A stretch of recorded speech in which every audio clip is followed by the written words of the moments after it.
In the midst of this novel coronavirus that's impacting the world right now, particularly here in Asia, there's a lot of fear and a sense of, chaos. So as a leader, how do you guide and inspire people effectively during a time like this? There are dozens of articles and books filled with suggestions for how to approach leading during a crisis, but there's one suggestion that I would like to add, which is often overlooked as an antidote to fear. Be grateful.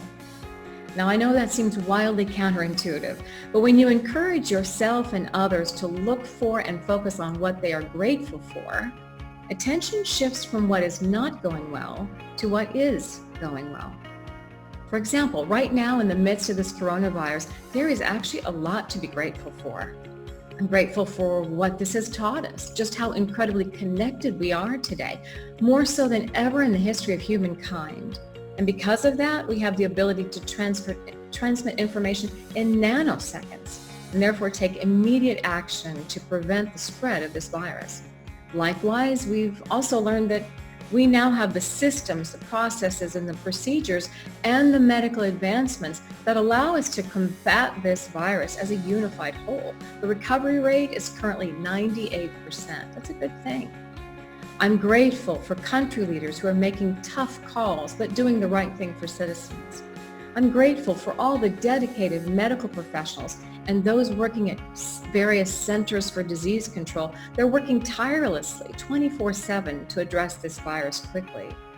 I'm grateful for the medical advancements and the abilities that we have today, which honestly, even 20 or 30 years ago, would not have been available to help us during this time and this type of situation.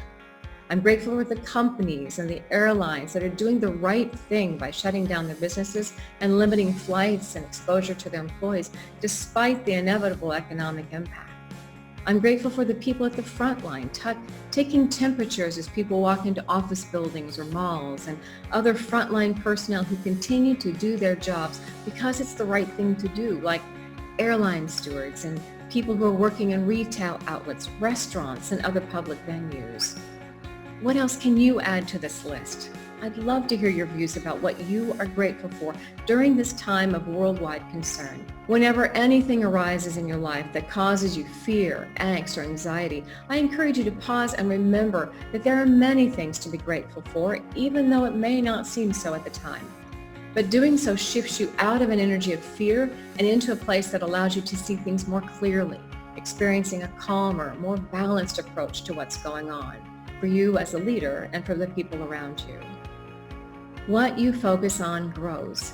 And would you rather focus on what isn't going well or what is?